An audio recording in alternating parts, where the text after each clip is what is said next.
N.W.A. We've talked about it a couple times in the past, and we have new listeners and all the time, and people who don't listen to the whole show, so they may not have heard this story. But can you tell us the story, Lonzo, about when you got that call in the middle of the night from someone from the mob?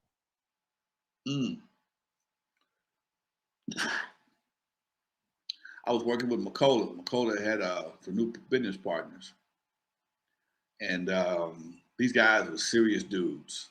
Serious dudes. I ain't calling no names. Some of these folks are still alive. I don't need no problems.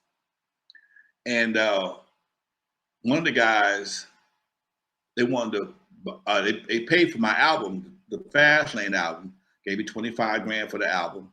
They wanted to get a piece of Turn Off the Lights.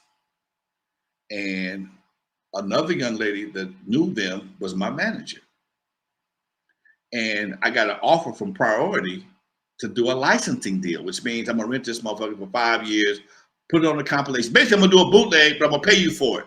That's all it was. Priority did the same thing the bootleggers did, only the bootleggers didn't pay you. Priority did. Priority paying $5,000 for master and publishing rights for 5 years. Cool, no problem. Plus, they send you a check every month. The deal went down. I asked her. I said, "Hey, this is what's happening. What should I do?" She said, "Go ahead and do it." Because they gave me a contract, but the contract was this goddamn thick. It went through the alphabet like 4 or 5 times. We on double Q. If I'd have got a job at McDonald's, they wanted a piece of my money. So I can't sign this contract. But I know I cashed the check, started working on the album. So now this deal comes up for Priority, another 5 racks. So she said, "Cool, go ahead and do it. I'll take care of it. Don't worry about it." So man, everything is cool. I'm doing the album. I do the deal of Priority.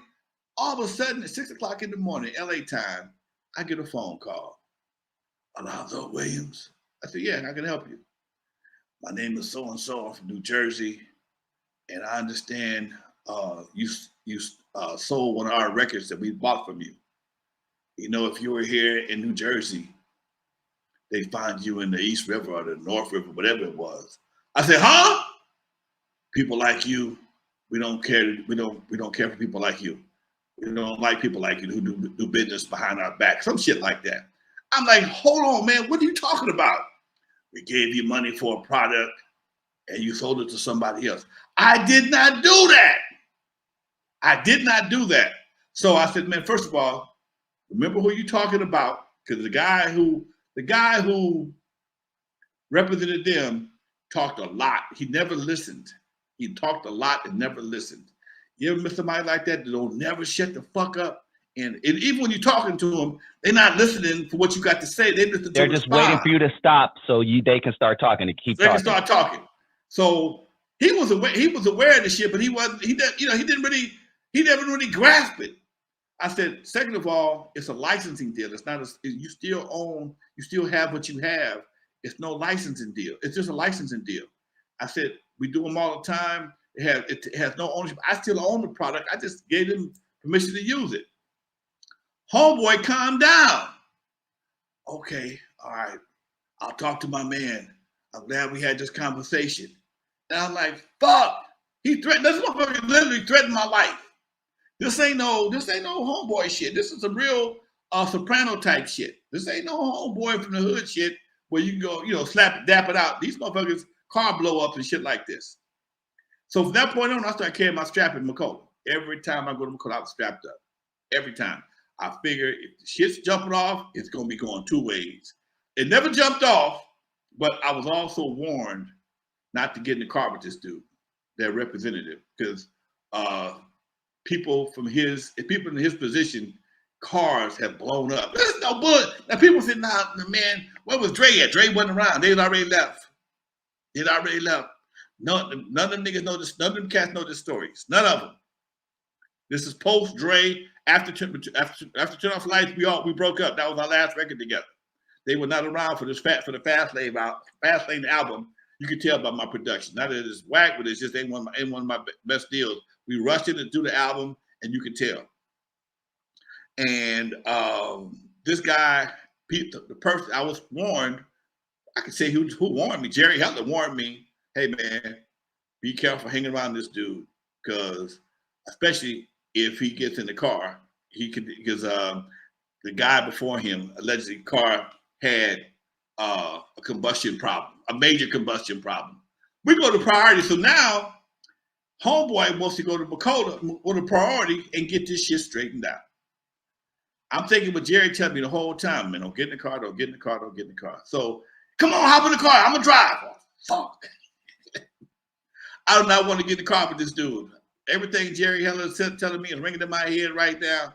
So I said, go ahead, I'll be right there in a minute. But I got to pee.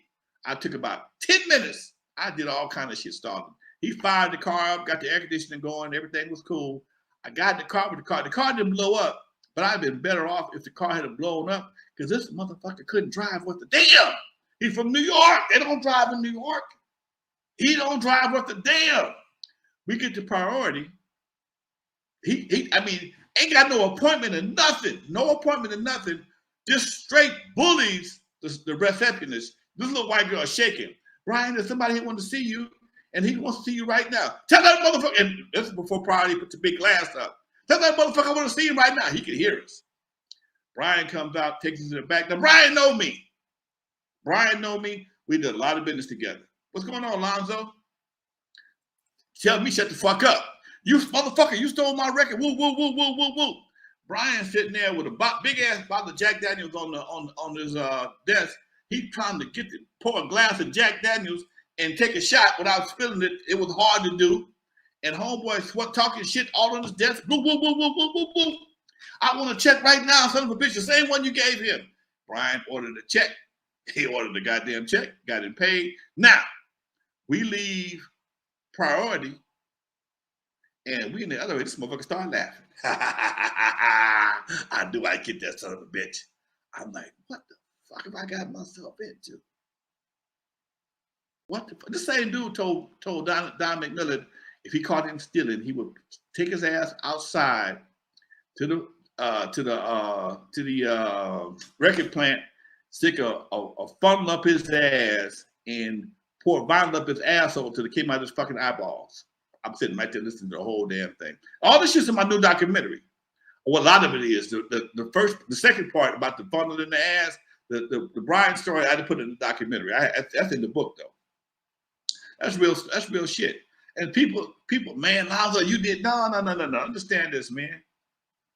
When them cats left, I've been around a lot of real gangster dudes, man. Now I'm not talking about some local homies. I'm talking about some cats that had real connections. Again, remember, I'm a little older than everybody. And I've seen a lot of stuff. I know before